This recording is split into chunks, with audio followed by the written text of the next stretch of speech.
Hello friends, I hope आप लोग बहुत अच्छे से होंगे। हमारा यूट्यूब चैनल समर्पण द लर्निंग पॉइंट पर आपका हार्दिक स्वागत है। जैसा कि विदित है कि यह चैनल वर्ष 2021 में मैट्रिक अर्थात 10th एग्ज़ाम में शामिल होने वाले सारे स्टूडेंट्स के लिए एक कंप्लीट एंड कॉम्प्रिहेंसिव पैकेज लेकर आया है, जिससे आप अपने घर पर बैठकर ही एक अच्छी तैयारी कर सकते हैं और एग्ज़ाम में अच्छे मार्क्स भी प्राप्त कर सकते हैं। यह कोर्स हमारे एक्सपर्ट टीम द्वारा बहुत ही सावधानी से तैयार किया गया है। जनरली यह बिहार बोर्ड का स्टूडेंट्स को ध्यान में रखकर तैयार किया गया है, किंतु सिलेबस सेम होने की वजह से सीबीएसई और आईसीएसई वाले छात्र भी इससे काफ़ी बेनिफिट ले सकते हैं। मैं हूं कुमार सौरभ और मैं आपको इस चैनल पर इतिहास पढ़ा रहा हूं। तो आइए एक बहुत ही awaited topics unification of Italy, जैसा कि आपको स्क्रीन पे दिख रहा है, इटली का एकीकरण पढ़ेंगे। ठीक है, वर्ल्ड हिस्ट्री में एक बहुत ही इम्पोर्टेंट चैप्टर है ये। तो इसके बाद एक और लेक्चर आएगा जर्मनी का एकीकरण, और उसके बाद फर्स्ट एक्सरसाइज आपका समाप्त हो जाएगा। तो आइए शुरू करते हैं। स्क्रीन पे दिख रहा है आपको इटली का एकीकरण। यह एक ओवरव्यू है, आप देख लेंगे, ध्यान से इसे देख लेंगे ताकि बार बार ये नाम आएगा तो आप ध्यान में इसे रखेंगे। इटली के एकीकरण का जनक जोसेफ मैजनी को माना जाता है। मैजनी का जन्म जेनेवा में हुआ था। इटली के एकीकरण में सबसे बड़ा वादक ऑस्ट्रिया था, पढ़ेंगे इसके बारे में। इटली के एकीकरण की किस राज्य की अहम भूमिका थी, तो सार्डिनिया पिडमोंट, इसके बारे में भी पढ़ेंगे। इटली के एकीकरण का तलवार गैरिबोल्डी को कहा जाता है। ठीक है, अर्थात 3 नाम ऊपर देख लीजिए, मैजनी, काउंट काबूर और गैरिबोल्डी। ये इटली के कुछ प्रमुख लोग थे जिसका काफ़ी अहम योगदान था इनके एकीकरण में। ठीक है, इटली का एकीकरण का मुख्य श्रेय देखिए आ ही गया, मैजनी, गैरिबोल्डी और काउंट काबूर। ठीक है, यंग इटली एवं यंग यूरोप की स्थापना मैजनी ने की थी 1831 में, ये भी ध्यान देंगे। लाल कुर्ते नाम से सेना का संगठन का संचालन गैरिबोल्डी, बहुत ही इंपॉर्टेंट क्वेश्चन है और बहुत बार पूछा भी जा चुका है एग्जाम्स में। कार्बोनरी समाज, यह एक गुप्त संस्था हुआ करती थी जिसका निर्माण गिबर्टी ने किया था। विक्टर इमैनुअल कहाँ का शासक था, तो ये सार्डिनिया पिडमोंट का शासक था, ध्यान देंगे, सार्डिनिया पिडमोंट। ठीक है, ये पिडमोंट हुआ करता था। और काउंट काबूर यहीं का प्राइम मिनिस्टर था इसी का। ठीक है, अब आइए, इटली के एकीकरण की शुरुआत किन राज्यों से हुई, तो ये लोम्बार्डी और सार्डिनिया के मेल से हुई थी। यह आपको मतलब कि एक ओवरव्यू दिया गया है, इसे याद कर लेंगे। 1871 में इटली के एकीकरण किसने की, तो काउंट काबूर ने बहुत बार आएगा और इसका योगदान बहुत ही इम्पोर्टेंट है। देखिए, मैजनी कहा करता था कि यदि समाज में आपको क्रांति लानी हो तो क्रांति का नेतृत्व नवयुवकों के हाथ में दे दो। इटली राष्ट्र का जन्म कब से माना जाता है, तो 2 अप्रैल 1816। इटली की एकता का जन्मदाता नेपोलियन, इसके बारे में पढ़ेंगे। ठीक है, नेक्स्ट स्लाइड में देख लीजिए, नेपोलियन का युद्ध, फिर पढ़ेंगे वियना के बाद इटली। आइए शुरू करते हैं। एक्चुअली में यूनिफिकेशन ऑफ इटली था क्या, कैसे छोटे छोटे राज्य मिलकर एक हुए और उन्हें एक संगठित इटली राष्ट्र का निर्माण किया, इसका कारण पढ़ेंगे, प्रोसेस पढ़ेंगे और इसका परिणाम क्या रहा, नतीजा क्या रहा, ये पढ़ेंगे। एक्चुअली में इटालियन यूनिफिकेशन आखिर में था क्या ये केवल सामाजिक आंदोलन था या केवल एक राजनीतिक घटनाक्रम था, या दोनों का ये ब्लेंड था, मिश्रण था। तो फ्रेंड्स, यह दोनों का एक मिश्रण था। यह राजनीतिक प्लस सामाजिक दोनों था। जिन बच्चों को हिंदी में प्रॉब्लम हो रही होगी उन्हें बता दें, पॉलिटिकल प्लस सोशल। तो ये दोनों तरह के जो मूवमेंट हुए थे, जिसके कारण अलग अलग बिखरे छोटे छोटे स्टेट जो मौजूद थे वहाँ, उनसे मिलकर बना इटली साम्राज्य। अगर जो इसको दूसरे शब्दों में देखा जाए तो ये क्या था, it was the political and social movement that consolidated different states of the Italian peninsula into the single state of the kingdom of Italy. यहाँ पे क्या था, यहाँ पे राजशाही शासन था, जैसा कि मैं पूरे चैप्टर में पढ़ाते आ रहा हूँ कि यहाँ पे राजशाही शासन हुआ करता था। यहाँ पर प्रेसिडेंट शासन उस वक्त था ही नहीं। डेमोक्रेसी की स्थापना हो चुकी थी, यद्यपि इटली में डेमोक्रेसी की स्थापना हो चुकी थी, लेकिन फिर भी वहाँ राजतंत्र था। ठीक है, इटली के एकीकरण की प्रक्रिया जो प्रोसेस थी 1815 के वियना कांग्रेस से ही शुरू हो चुकी थी, इसकी नींव वहीं से पड़ी थी। एवं खत्म हुआ कब, तो जब 1871 ईस्वी में रोम को जीतकर राजधानी बना दिया गया, कैपिटल बना दिया गया। तो इस पूरी प्रक्रिया को क्या क्या योगदान रहा इटली में, देखिए इसका एकीकरण में क्या क्या योगदान रहा। जैसे अलग अलग स्टेट्स थे तो उसकी लैंग्वेज एक थी। एक वर्ड आता है फ्रेंड्स, रिसोर्जिमेंटो, यह क्या था, देखिए रिसोर्जिमेंटो एक इटालियन वर्ड है, इसका मतलब होता था रिसर्जेंस और रिवाइवल। ठीक है, अर्थात पुनरुत्थान। अब आइए, इटली की खोई ग्लोरी को लाने का प्रयास किया गया। ठीक है, रोमन एम्पायर का इतिहास क्या था, इसके बारे में अब देखते हैं। थोड़ा आपको एक ओवरव्यू दे दी क्या क्या हम लोग करेंगे। देखिए, एक्चुअली में इतावली एकीकरण, देखिए इतावली से यहाँ मेरा तात्पर्य इटली है, जिसे रिसोर्जमेंटो कहा जाता है, अभी मैंने इसकी चर्चा की, पुनरुत्थान कहते हैं। इटली में एक राजनीतिक और सामाजिक अभियान था जिसने इटावली प्रायद्वीप के विभिन्न राज्यों को संगठित करके एक इटावली राष्ट्र बना दिया। इस अभियान की शुरुआत और अंत की तिथियों पर थोड़ा सा विवाद है, लेकिन चलिए आगे चलते हैं। इटली पे नेपोलियन बोनापार्ट के राज के अंत होने पर वियना सम्मेलन के साथ आरंभ हुआ और यहाँ के राजा विक्टर इमैनुअल था, जो सार्डिनिया पीडमोंट राज था, उसका पीएम था काउंट काबूर। ठीक है, तो विक्टर इमैनुअल की सेनाओं द्वारा रोम पर कब्जा होने के बाद इटावली प्रदेश कुछ संगठित उस समय शामिल नहीं थे, वे प्रथम विश्व युद्ध के बाद उसका हिस्सा बने थे। देखिए बताते हैं, नेपोलियन के युद्धों के कारण इटली वासियों ने एकता की भावना का अनुभव किया और उन्होंने अपने देश को एक राष्ट्र के रूप में संगठित करने का निश्चय किया। इसलिए वहाँ राष्ट्रीयता और उदारवादी शक्तियों के अनेक बार सिर उठाया, पर इन्हें बार बार कुचल दिया जाता था। आइए बताते हैं कैसे कैसे क्या हुआ। देखिए, इटली का जो पेनिनसुला था वो बहुत ही संगठित भौगोलिक इकाई थी। ये तीन तरफ से समुद्रों से घिरा हुआ था। एक तरफ टाइरेनियन सी थी, उसके दूसरी तरफ थी एड्रियाटिक सी और एक थी मेडिटेरियन सी। वहीं अगर जो नॉर्थ में देखा जाए तो आल्प्स माउंटेन रेंज था, आल्प्स पर्वत श्रृंखला था, अर्थात इसके चारों ओर जो ज्योग्राफिकल बैरियर बना हुआ था जिससे बाहरी लोगों को आक्रमण करना काफ़ी कठिन हो जाता था। देखिए, यहाँ पे रहने वाले लोग सेम लैंग्वेज बोलते थे। ठीक है, अगर जो सभी नहीं तो लगभग बोलते ही थे, 90% लोग बोलते थे। कल्चर भी सेम था। अब इन सेम लैंग्वेज बोलने वाले एवं सेम कल्चर वाले लोगों को विभिन्न साम्राज्य में आप बांट रखे थे। ये कैसे संभव हो सकता है बताएं। अब जैसे आप भारत में ही ले लें कि भारत में क्या है, यहाँ पे का जैसे मोस्टली हिंदू लोग हैं, हिंदी बोलते हैं। अब इसे आप भारत और हिंदुओं को दो भागों में बांट दें, एक को भारत भेज दें, एक पाकिस्तान भेज दें, how it can be possible, नहीं है ना। तो फिर देखिए, दूसरा एक कारण था इसका, नेपोलियन की आक्रमण ने उनके भावना को एकीकरण हेतु और बल दिया। क्या बल दिया, देखिए बताते हैं। नेपोलियन के पराजय, फिर देखिए आगे बताते हैं, डिटेल हम करेंगे। नेपोलियन की पराजय के उपरांत 1850 में हुई वियना कांग्रेस भी इसके लिए जिम्मेदार थी। 1848 की क्रांति रिवॉल्यूशन समझ लीजिएगा। 1848 की जो क्रांति थी, यद्यपि असफल रही थी, तथापि इसने राष्ट्रवाद की भावना को लोगों में भर दी थी। अब थोड़ा सा हम आपको रोल ऑफ नेपोलियन के बारे में बता देते हैं। देखिए फ्रेंड्स, यहाँ पे क्या था, नेपोलियन ने 1796 में जो नॉर्थ इटली था उस पर आक्रमण किया। उसके आक्रमण से इटली के लोगों में एकता की भावना जागृत होती है। वे सोचते हैं कि एक बाहरी इंसान आक्रमण करके हमें जीत जाता है और हम हाथ पे हाथ धरे रह जाते हैं। इसके पीछे क्या कारण है? तो इसके कारण क्या है, हमारे पास एकता की कमी है। ठीक है, यद्यपि हमारे भाषा और कल्चर सेम है, लेकिन हम लोग मिल के नहीं रखते हैं, और जब आप मिल के नहीं रखिएगा तो बाहरी लोग तो लाभ उठाएंगे ही। यहाँ पे नेपोलियन जीत जाता है और वहाँ सारे छोटे छोटे राज्यों को बड़े राज्यों में कन्वर्ट कर देता है। आप इसे समझेंगे कि उस समय करीब लगता है 15 से 20 राज्य हुआ करती थी, छोटे छोटे राज्य। नेपोलियन उसे 5 से 10 में बदल देता है, बड़े कुछ राज्यों को मिला के बड़े बड़े राज्य बना देता है। अब क्या होता है कि जब नेपोलियन इसे जीत जाता है तो वहाँ वो ट्रेड और कॉमर्स, जिसको व्यापार बोलते हैं, वो शुरू कर देता है। इटली में इसके माध्यम से वहाँ के लोग एक दूसरे से मिलते हैं। तो देखिए, ये कहीं ना कहीं उनके लिए बूम साबित हुआ। ठीक है, और जब वो एक दूसरे से मिलते हैं तो क्या होता है, विचारों का भैया आदान प्रदान होगा। जब विचारों का आदान प्रदान होगा तो सभ्यता का भी प्रसार होगा। पुनः बाद में जब सारे मित्र राष्ट्रों ने मिलकर नेपोलियन को हरा दिया, आपको याद है ना, वाटरलू के युद्ध में नेपोलियन को हरा दिया गया था, तो वियना कांग्रेस की बैठक बुलाई गई थी, 1815 में हुआ था, जिसमें क्या किया गया था। वियना कांग्रेस का देखिए मुख्य उद्देश्य क्या था। यदि किसी फ्रेंड्स का छूट गया होगा तो पीछे का लेक्चर आप देख सकते हैं, नीचे डिस्क्रिप्शन में आपको लिंक मिल जाएगा। काफ़ी अच्छी लेक्चर है और 10th स्टूडेंट्स के लिए तो काफ़ी डाइवर्स है।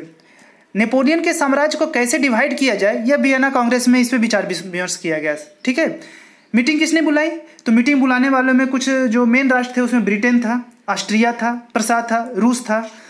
ऑस्ट्रिया जानते हैं ना, मेटरनिक के बारे में बताया, ऑस्ट्रिया का चांसलर था, घोर प्रतिक्रियावादी था वो। ये मिलकर संपूर्ण यूरोप का नक्शा ही तय कर रहे थे। इनका मुख्य उद्देश्य क्या था, बैलेंस ऑफ पावर। अब ये बैलेंस ऑफ पावर से क्या मतलब है, देखिए बैलेंस ऑफ पावर क्या था कि ब्रिटेन था, ऑस्ट्रिया था, प्रसा था, रूस था, तो ये लोग एक मतलब कि बैलेंस बना के चले कि किसी के पास ज़्यादा पावर ना हो जाए। अगर जो आपके पास ज़्यादा पावर हो जाएगा तो आप निरंकुश हो जाओगे, तो सबको बराबर बराबर बांटा जाए।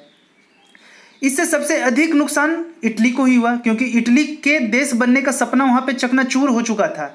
इटली को कई राज्यों में एकदम ब्रेक कर दिया गया था। देखिए, नॉर्थ इटली को दे दिया गया ऑस्ट्रिया के अधीन, हैब्सबर्ग साम्राज्य का निर्माण किया गया। एक जो बचा उसे फ्रेंच डायनेस्टी, जो बुर्बो वंश का शासन था, उसको दे दिया गया।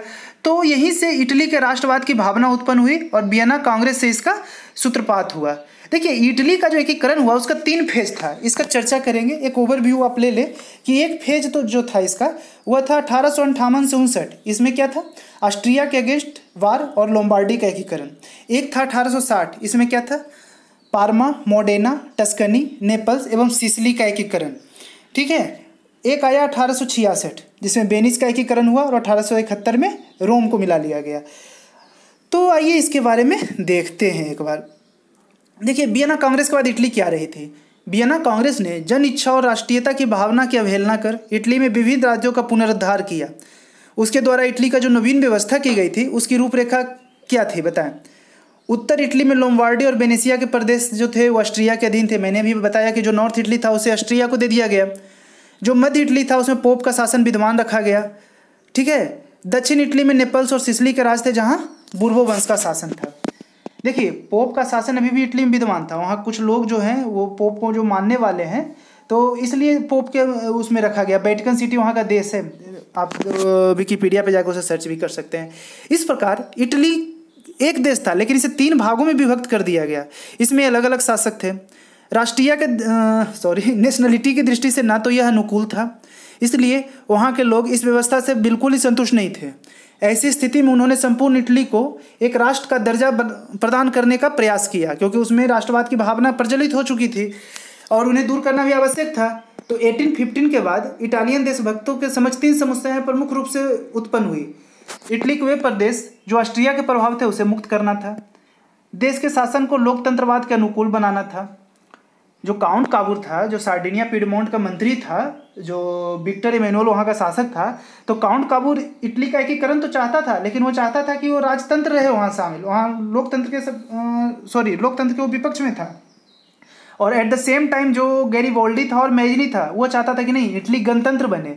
तो कहीं ना कहीं ये दोनों, काउंट काबूर का जो क्या उसको बोल सकते हैं सोच थी, वो मैजनी और गैरीबोल्डी से डिफरेंट थी। लेकिन ये तीनों मिलकर कैसे इसे उबारते हैं, इसे देखते हैं। अब आइए आगे चलते हैं। तो अब थोड़ा सा इसके बारे में हम देख लेते हैं कि राष्ट्रीयता क्या था। एकीकरण का सबसे मुख्य वजह क्या था? तो राष्ट्रवाद था। राष्ट्रवाद संपूर्ण यूरोप में एक लहर की तरफ फैला था। ठीक है। चाहे फ्रांस हो, फ्रांस की क्रांति, जर्मनी, इटली, क्योंकि जर्मनी का एकीकरण भी हम पढ़ने वाले हैं। राष्ट्रवाद है क्या? तो जिस भी फ्रेंड्स को ये पता नहीं होगा उनसे मैं गुजारिश करता हूँ कि मेरे पहले लेक्चर में देख ले, काफ़ी मतलब कि अच्छी डेफिनेशन वहाँ पे दी गई है। और ऐसे जनरल लैंग्वेज में क्या होता है, राष्ट्रवाद वो है, आप अगर जो देखिए, आप जिन लोगों से मिलना चाहते हैं, जिनसे जुड़ना चाहते हैं, जिनके लिए कुछ कॉमन फैक्टर्स हो, दैट इज राष्ट्रवाद। अब ये आप पूछेंगे कॉमन फैक्टर क्या होता है, तो जो जिनका कल्चर सेम हो, ठीक है, हिस्ट्री जिसका सेम हो, रिलीजन सेम हो, लैंग्वेज सेम हो, टेरिटरी सेम हो, तो ये राष्ट्रवाद था। ठीक है। अब आइए, 19वीं सदी के शुरुआत में इटली के विचारक आर्टिस्ट ने अपने कला एवं विचार के माध्यम से लोगों की भावना को जागृत किया।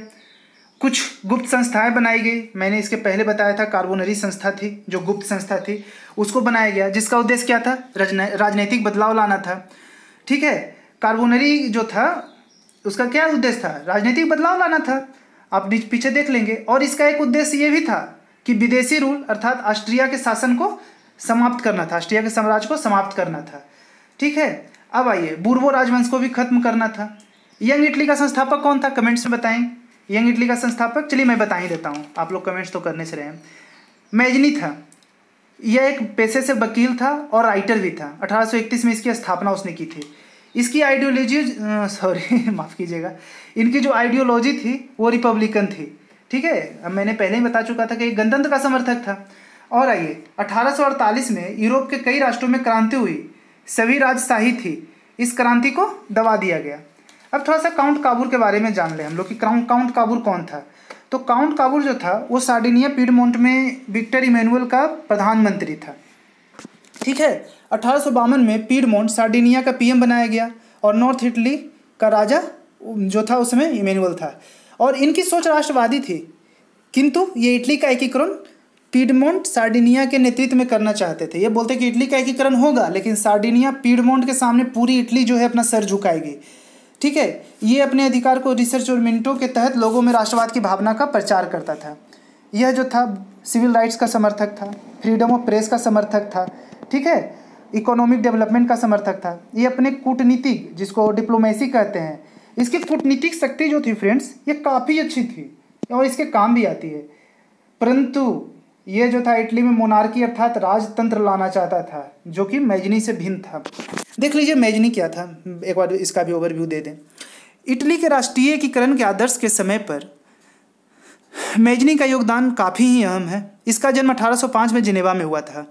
फ्रांस की राजक्रांति से यह बहुत ही प्रभावित था। ठीक है, अब आइए, वह अपने पिता से प्रेरणा प्राप्त कर क्रांति संबंधी साहित्य का अध्ययन करता था। उसने बाल्यकाल से ही क्रांतिकारी विचारों का मतलब कि अध्ययन किया, और पढ़ाई समाप्त करने के बाद वह कार्बोनरी का सदस्य बन गया। कार्बोनरी जो था वो एक गुप्त संस्था थी, पीछे बता चुका हूँ, लोग रिवाइंड करके देख सकते हैं। उदार विचारों के कारण 1830 में इसको गिरफ्तार कर लिया गया और 1 वर्ष के लिए इसको सेनोना की जेल में कैद कर दिया गया। लेकिन जेल से मुक्ति के बाद उसने यंग इटली नामक एक संस्था का गठन किया, जिससे देश में राजनीतिक जागृति आई। इसके सदस्य संख्या में निरंतर वृद्धि होती चली गई, लोग जुटते चले गए। 1833 में यंग इटली के सदस्यों की संख्या लगभग 60,000 हो गई थी। देख लीजिए, उसने यह कहा कि नए विचार तभी फैलते हैं जब उसे शहीदों के खून से सींचा जाए। वह नवयुवकों को नेतृत्व को महत्वपूर्ण मानता था। वह देश की तत्कालीन व्यवस्था से अत्यंत ही दुखी था। वह उसमें सुधार लाने की तरह तरह के उपाय सोचता रहता था। उसने देश की जनता को संबोधित करते हुए कहा कि हमारी प्रतिष्ठा और उन्नति अवरुद्ध है। देखिए, लोगों को अपनी परंपरा याद दिलाता है। वो बोलता है, देखो भाई, हमारी परंपरा जो है बहुत शानदार रही है, वर्तमान में शानदार तो रही है, लेकिन ये पास्ट हो गया। वर्तमान में ना तो हमारा कोई राष्ट्रीय अस्तित्व है, ना ही हमारी कोई परंपरा विद्यमान है। तो इसके लिए उसने ऑस्ट्रिया को दोषी बताया। अतः उसने उसके खिलाफ संगठित होकर, ठीक है, उसका सामना करने की आवश्यकता को बल दिया। इस प्रकार मैजनी अपने विचारों से इटली की जनता को राष्ट्रीयकरण के लिए प्रोत्साहित करता रहा और उसमें देश प्रेम की भावना और बलिदान की भावना को भरता रहा। वह स्वयं गणतंत्र का समर्थक था तथा अन्य लोगों को भी स्वतंत्रता का पाठ, इंडिपेंडेंस का पाठ पढ़ाते रहता था। इस प्रकार इटली जो है स्वाधीनता के संघर्ष का अग्रदूत बन गया। 1848 ईस्वी में जो फ्रांसीसी क्रांति का प्रभाव इटली पर भी पड़ा था। मैंने आपको पहले बताया कि जो 1848 का जो क्रांतियों का दौर आप देख लेंगे तो यूरोप के लगभग राष्ट्रों पे पड़ा, आइदर वो इटली हो, जर्मनी हो, जो भी हो। अब आइए थोड़ा सा देख लें। जो मैजनी था वो फ्रांस के राजक्रांति से अत्यंत ही प्रभावित था, और वह अपने, मैं बता ही चुका हूँ कि पिता से काफ़ी प्रेरणा लेता था। अब आइए देखते हैं, वह क्या किया कि लोगों को बोला कि भैया बलिदान देने का अब समय आ गया है, अब लोग तैयार हो जाएं। अगर जो आप अपने परंपरा को जीवित चाहते हैं, अपने राष्ट्र को बचाना चाहते हैं, तो आप में राष्ट्रवाद की भावना होनी चाहिए और बलिदान देने की भावना होनी चाहिए। तभी आप गणतंत्र लाना चाहते हैं वो तभी आएगी। अब आइए नेक्स्ट है, विक्टर इमैनुअल के बारे में थोड़ा एक ब्रीफ आपको दे देते हैं। यह पीडमोंट सार्डिनिया का शासक था, ठीक है, और यह अन्य यूरोपीय शासकों से भिन्न था। वह राष्ट्रीयता और लोकतंत्रवाद का भी समर्थक था, माफ़ कीजिएगा। यह एक सच्चा देशभक्त था। उसने इटली के एकीकरण में एक काफ़ी महत्वपूर्ण भूमिका निभाई थी, क्योंकि उसका नेचर जो था वो उदारवादी था। उसके इन विचारों से प्रभावित होकर देश की जनता ने उसे एक ऑनेस्ट किंग की उपाधि दी। यह जनता के बीच काफ़ी लोकप्रिय हो गया। काउंट काबुल जो उसका एक योग मंत्री था और मोनार्की का समर्थक था। ध्यान देंगे मेरे लैंग्वेज पे, जो स्लाइड पे नहीं लिखा हुआ होगा उसे आप लिख लेंगे, ठीक है। तो राष्ट्रीय मामलों के बीच उचित तालमेल बना रहे तो दोनों के वांछित सहयोग से राष्ट्रीयकरण का कार्य प्रगति करता रहा।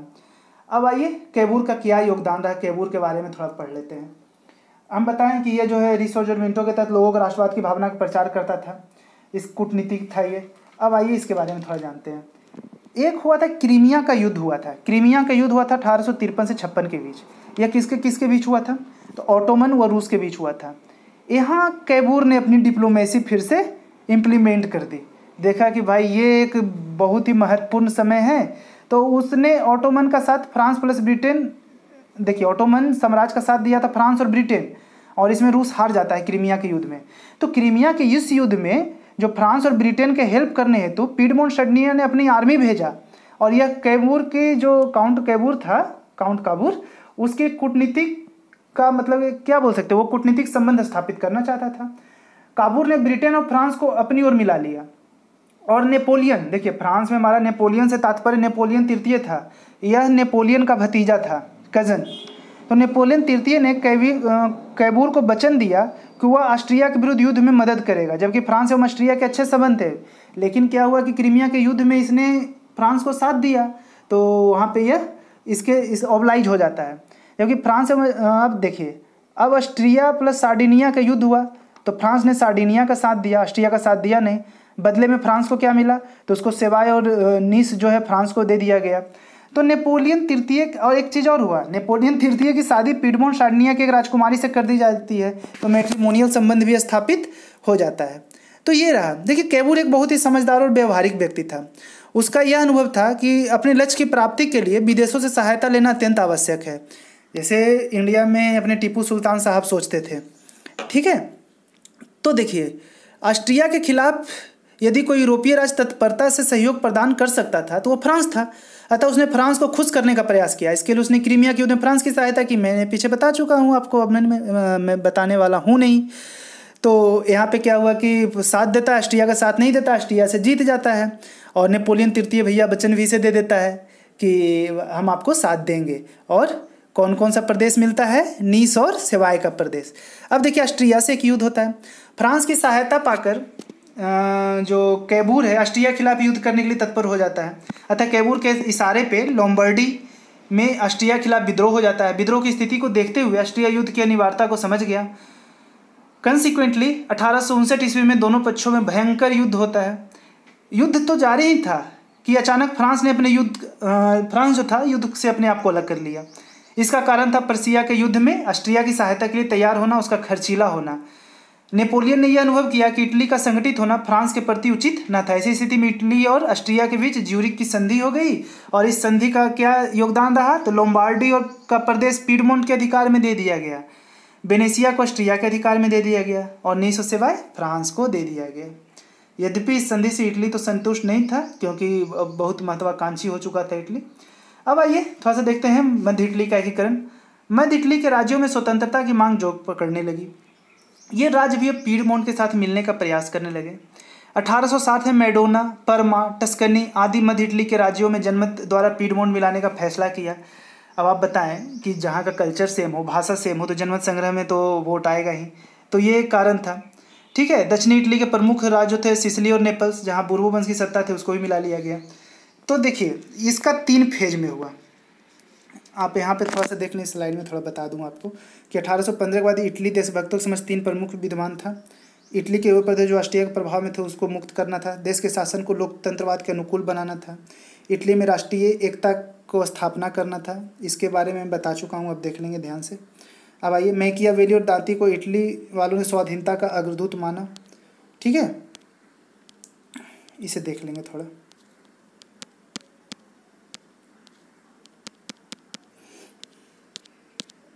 अब आइए आगे चलते हैं।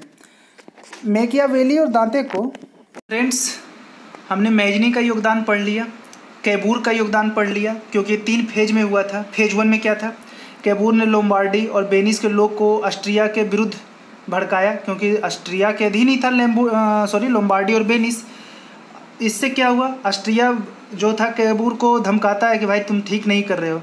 तो ऑस्ट्रिया और सार्डिनिया का युद्ध होता है। फ्रांस की मदद से सार्डिनिया जीत जाता है एवं लोम्बार्डी आज़ाद होकर पीडमोंट सार्डिनिया से ऐड हो जाता है। अब मतलब ये इटली में शामिल हो जाता है। वेनिस को ये आज़ाद नहीं करा पाता है, ये ऑस्ट्रिया के कब्जे में ही रहता है। ये था, देखिए कैबूर का जो था वो 2 नीति था। हम ऊपर चर्चा कर चुके हैं कि एक तो ऑस्ट्रिया से युद्ध किया, एक गृह युद्ध था, तो दोनों के बारे में हम आपको बता चुके हैं इसमें। अब आइए, इसका दूसरा फेज भी मैं चर्चा कर चुका हूँ। जो पर्मा था, मोडेना था एवं टस्कनी था, ये ऑस्ट्रिया से स्वतंत्र होना चाहते थे और ये इटली में शामिल होना चाहते थे। तो ब्रिटेन एवं फ्रांस ने ऑस्ट्रिया का साथ देने से इनकार कर दिया। तो जब ये इनकार करता है तो क्या होता है, कैबूर वहाँ जनमत संग्रह करवाता है, जिसकी चर्चा मैं पीछे कर चुका हूँ। तो लोगों ने ऑस्ट्रिया से अलग होकर इटली में शामिल होने उचित समझा। जाहिर सी बात है भैया, चाहेंगे इटली में है। फिर नेपल्स और सिसिली जिस पर बूर्बो वंश का शासन था, अर्थात फ्रांस का जो जिस पर शासन था यह दक्षिण में था। तो इसमें गैरिबाल्डी का योगदान अहम रहा, क्योंकि देखिए फ्रांस से इसके अच्छे संबंध थे। इटली में देखिए 3 लोग थे, काउंट काबूर था, मैजनी था, गैरिबाल्डी था। काउंट काबूर को ब्रेन कहा जाता था, समझ गए। मैजनी जो था वो हर्ट था और गैरिबाल्डी जो था वो स्वार्ड था, स्वार्ड ऑफ इटली। तो फ्रेंड्स, जहाँ पे ब्रेन मिल जाएगा, हर्ट मिल जाएगा, स्वार्ड मिल जाएगा, तो आप क्या करेंगे, काम तो अच्छे से करेंगे ही, और होना भी था। तो सितंबर 1860 में नेपल्स और सिसिली को गैरिबाल्डी ने जीत लिया। अब गैरिबाल्डी ने उत्तरी इटली के साथ दक्षिणी इटली को जोड़ने का विरोध किया। गैरिबाल्डी मैजनी का समर्थक था, लेकिन वह रिपब्लिक का समर्थक नहीं था। गैरिबाल्डी बोलता था कि मोनार्की का स्थापना होगा, राजतंत्र का स्थापना होगा, लेकिन मैजनी इससे क्या इत्तेफाक रखता था। अब आइए, कैबूर ने फिर से कूटनीति का उपयोग किया। कैबूर ने नेपोलियन को कहा कि नेपल्स और सिसिली जो फ्रांस के अधीन था, यहाँ एक क्रांतिकारी ने कब्जा कर लिया है, क्योंकि गैरिबाल्डी जाता है वहाँ कब्जा करने के लिए। मैं इससे निपट लेता हूँ, आप पोप को बता दीजिएगा कि वो हम पे आक्रमण न करें, हमें गलत न समझें। अब क्या करता है, पोप को कन्विंस करने का काम नेपोलियन तृतीय का था। ठीक है, अब यहाँ पे गैरिबाल्डी के पास कैबूर जाता है और ये दोनों मिल जाता है और नेपल्स और सिसिली को इटली से जोड़ देता है। और देखिए दोनों में समझौता क्यों होता है, दोनों का लक्ष्य था कि हम एक इटली चाहते हैं, चाहे जैसे हो। तो दक्षिण और उत्तर इटली अब एक हो चुका है। अब बचा फेज 3, इसे 1866 से 1871 का काल देखिए। कैबूर जो है 1861 में मर जाता है। इसके बारे में कहा जाता है कि इतना काम करता है, काम में इतना पिला हुआ रहता है कि इसका माइंड डिस्टर्ब हो जाता है और ये खत्म हो जाता है। अब एकीकरण की जिम्मेदारी विक्टर इमैनुअल तृतीय पर आ जाता है, जो पीडमोंट सार्डिनिया का राजा था। वेनिस को कूटनीति के तहत इटली में बाद में मिला लिया जाता है। ठीक है, देखिए बिस्मार्क, जर्मनी के एकीकरण, लौह एवं रक्त की नीति पढ़ेंगे फ्रेंड्स इसे। तो बिस्मार्क और इटली के बीच एक डील होती है ऑस्ट्रिया के विरुद्ध। यह डील क्या होती है, पर्सा और ऑस्ट्रिया का युद्ध होता है, जिसको सेडोवा का युद्ध करता है 1860 में। पर्सा इसमें जीत जाता है, वेनेसिया पीडमोंट को मिल जाता है। तो 1870-71 के काल में फ्रैंको पर्सियन वार, जिसको बैटल ऑफ सेडान कहा जाता है, वहाँ भी नेपोलियन तृतीय की पराजय होती है, बिस्मार्क जीतता है। बिस्मार्क और इटली के बीच क्या थी, डील थी। परिणामतः रोम पर इटली का अधिकार हो जाता है। इस प्रकार इटली का एकीकरण हो जाता है। अब जिन भी फ्रेंड्स के पास अपना अपना बुक होगा एक बार देख लेंगे, और मैंने बहुत सारी बात इसमें बताई है, उसे लिख लेंगे जो नहीं लिखा होगा स्लाइड्स में। इस प्रकार इटली का एकीकरण का कार्य पूरा हो जाता है 3 चरण में पूरा। जहाँ तक मैं समझता हूँ फ्रेंड्स, कि मैंने आपको कंप्लीट ओवरव्यू दे दिया है। अब इसमें कुछ पॉइंट्स है, उसे देख लेंगे। गैरिबाल्डी जो था लाल कुर्ती के नाम से एक सेना का संगठन करता है, सिसिली और नेपल्स पर अधिकार कर लेता है।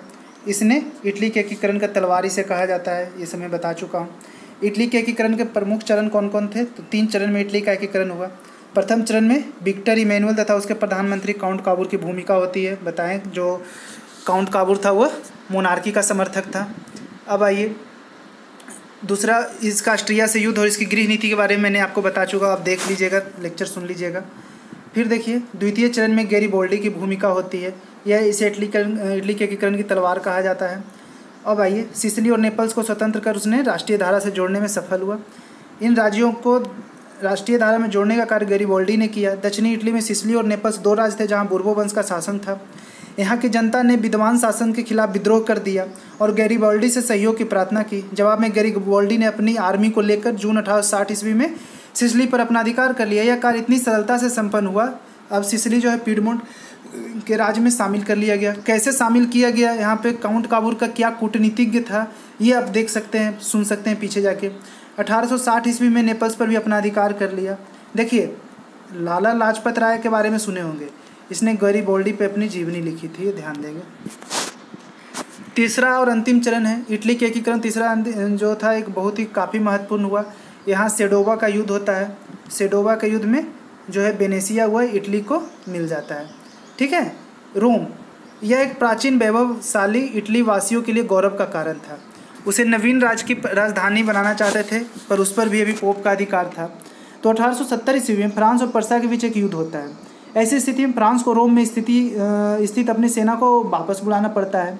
जर्मनी के एकीकरण के दौर में यह युद्ध सीडान के मैदान पर लड़ा गया था, जिसमें अंतिम सफलता पर्सा को मिली थी। तो इस स्थिति ने रोम पर आक्रमण करने के लिए इटली के अनुकूल अवसर दिया, जिसका लाभ उठाकर उसने रोम पर आक्रमण कर दिया।